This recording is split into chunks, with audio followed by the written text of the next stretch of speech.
Welcome to Insight Tax. Here we will learn about power transmission element and control system. Substation equipment series में आज हम देखेंगे transformer का cooling system.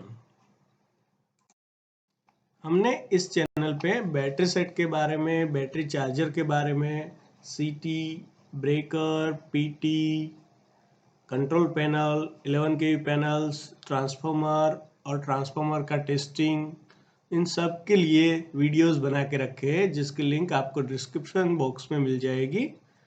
तो आप विजिट करिएगा तो आपको बहुत सारी इंफॉर्मेशन मिल सकती है सबस्टेशन के बारे में। जनरली हमारे पास जो ट्रांसफॉर्मर्स होते हैं वो ट्रांसफॉर्मर का जो इंसुलेशन होता है वो जनरली दो टाइप का होता है। उसमें एक ड्राई टाइप ट्रांसफॉर्मर्स रहते हैं और जो दूसरे होते हैं वो ऑयल कूल्ड ट्रांसफॉर्मर होते हैं, यानी कि ऑयल उसमें इंसुलेशन के लिए भरा हुआ होता है और उस ऑयल से हम वाइंडिंग को ठंडा कर सकते हैं जिससे कि ट्रांसफॉर्मर अपनी फुल कैपेसिटी पे काम कर सके। जैसे कि हम सब जानते हैं कि ट्रांसफॉर्मर जो है वो बहुत ही कॉस्टली इक्विपमेंट है और क्रूशियल इक्विपमेंट है हमारी पावर सिस्टम के लिए। तो उसके लिए आज कूलिंग सिस्टम किस तरह से काम करती है वो देखेंगे। हमारे जो ऑयल फील्ड ट्रांसफॉर्मर्स रहते हैं उसमें ट्रांसफॉर्मर को ठंडा रखने के लिए 4 टाइप की कूलिंग सिस्टम्स होती है, जिसमें सबसे पहले होती है ONAN यानी कि ऑयल नेचुरल एयर नेचुरल। उसके बाद ONAF oil natural air force, oil force air natural, and जो लास्ट होती है वो ऑयल फोर्स एयर फोर्स। तो इस 4 टाइप की कूलिंग्स होती है जो ट्रांसफॉर्मर को ठंडा रखने के लिए यूज की जाती है। हम इसको डिटेल में देखते हैं कि ये किस तरह से काम करती है। यहाँ पर हमने एक ट्रांसफॉर्मर का मॉडल तैयार किया हुआ है जिसमें ये जो है वो मेन टैंक है ट्रांसफॉर्मर का और ये जो है वो कंजर्वेटर टैंक है। तो मेन टैंक के अंदर क्या होता है कि हमारी वाइंडिंग रहती है और यहाँ पर जो है ये हमारे रेडिएटर्स है। रेडिएटर्स जो होते हैं वो ऑयल को ठंडा करने के लिए काम आता है। अभी ऑयल गर्म क्यों होता है? तो हमारी जो वाइंडिंग होती है उसमें से हाई करंट फ्लो होता है और उसके ट्रांसफॉर्मेशन की वजह से वाइंडिंग गर्म होती है और जो वाइंडिंग की गर्मी है वो ऑयल एब्सॉर्ब करता है, इसीलिए ऑयल गर्म रहता है। और हमें क्या करना होता है कि ऑयल जो है उसको अगर हम ठंडा रखें तो ट्रांसफॉर्मर अपनी फुल कैपेसिटी पे काम कर सके। तो इस ऑयल को ठंडा रखने के लिए हमने यहाँ पर रेडिएटर का प्रोविजन किया होता है।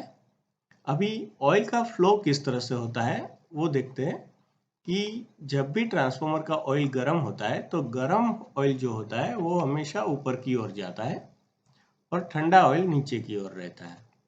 सही है।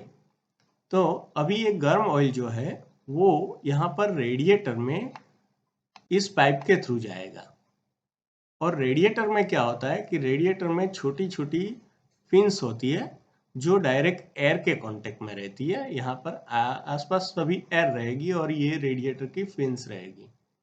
तो उसमें से जब ऑयल पास होता है तो ऑयल जो है वो ज़्यादा एयर के कांटेक्ट में आता है और जिसकी वजह से ऑयल ठंडा होता है। अब जब भी ऑयल ठंडा होगा तो ठंडा ऑयल जो है वो नीचे की ओर जाएगा और यहाँ पर जो पाइप है वो फिर से ट्रांसफार्मर की मेन टैंक से कनेक्ट है। तो ये जो ठंडा ऑयल है वो ट्रांसफार्मर की ओर जाएगा। तो इस तरह से जो हमारा ट्रांसफार्मर ऑयल है वो कूल रहता है और ये जो सिस्टम होती है उसको हम नेचुरल कूलिंग बोलते हैं। तो सबसे पहली जो हमारी ऑयल कूलिंग सिस्टम थी ONAN, oil natural air natural. तो ऑयल भी नेचुरली यहाँ से पास हो रहा है गर्मी और ठंडी की वजह से और हमारा जो एयर है वो उसके आसपास रहता है जिससे हमारा ऑयल ठंडा होता है। तो इस सिस्टम को हम बोलेंगे ऑयल नेचुरल, एयर नेचुरल। जो oil natural, air natural system वाले ट्रांसफार्मर रहते हैं वो इस तरह से दिखते हैं कि जिसमें क्या होता है कि ट्रांसफार्मर की जो बॉडी होती है उस बॉडी के साथ डायरेक्ट हमारे रेडिएटर्स कनेक्ट रहते हैं और एयर और ऑयल दोनों नेचुरल तरीके से कूल होता है।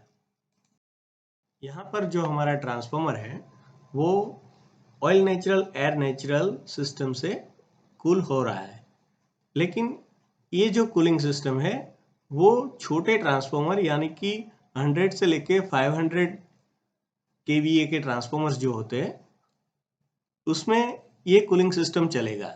लेकिन उससे जब बड़े ट्रांसफार्मर होंगे तो उसका ऑयल ज़्यादा गर्म होगा और उसको अगर हमें फुल कैपेसिटी पे यूज़ करना है तो उसके लिए हमें फोर्स लगाना पड़ेगा।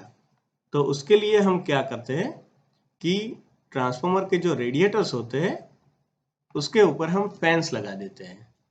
वो फैन लगाने की वजह से एयर जो है वो ज़्यादा रेडिएटर्स से पास होगी, जिससे कि एयर फोर्स होगा, राइट। और जो कूलिंग सिस्टम है, ऑयल का फ्लो जो है वो बढ़ जाएगा और ऑयल जल्दी ठंडा होने लगेगा। इस सिस्टम को हम ऑयल नेचुरल एयर फोर्स बोलते हैं।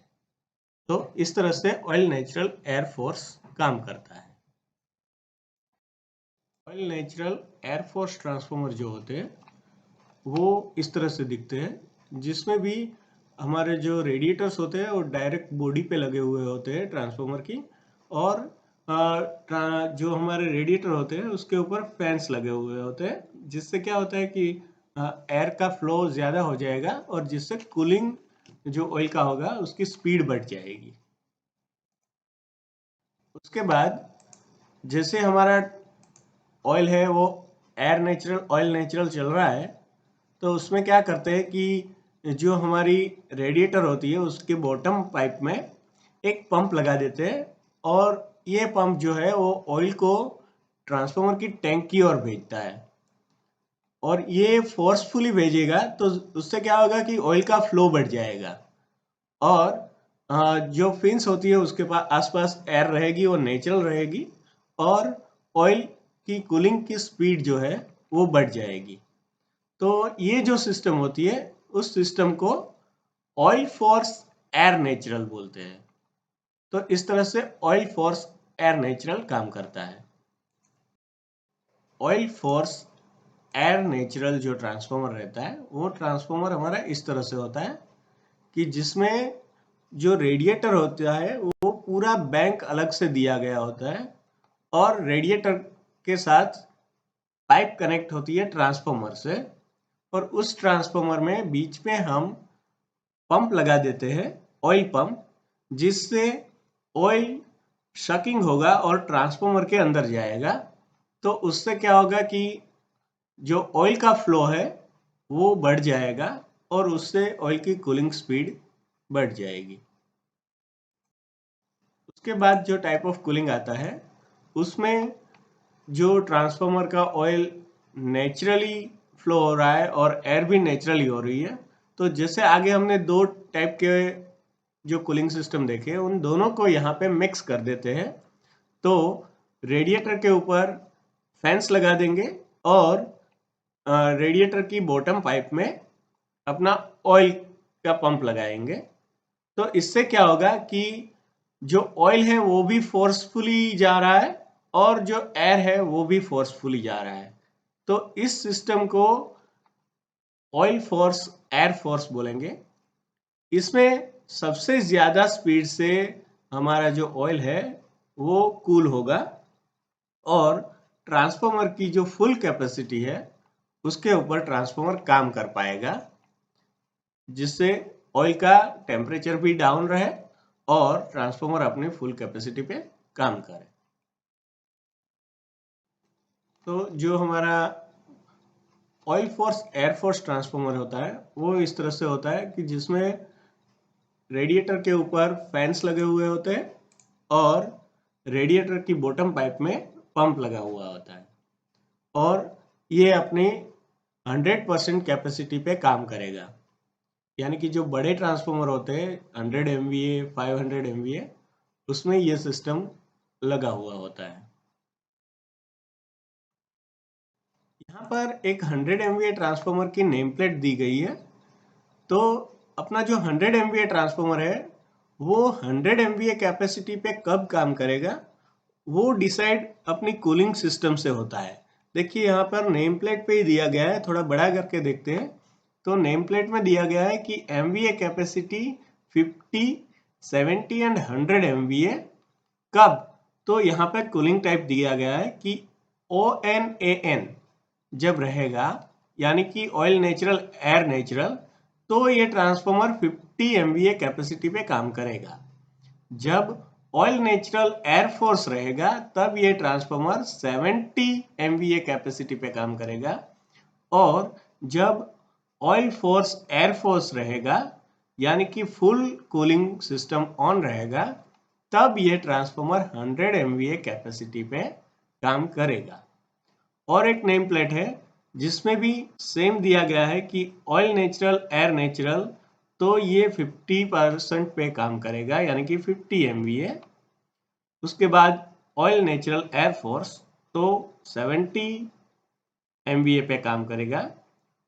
और ऑयल फोर्स एयर फोर्स रहेगा तब ये ट्रांसफार्मर अपनी 100 MVA कैपेसिटी पे काम करेगा।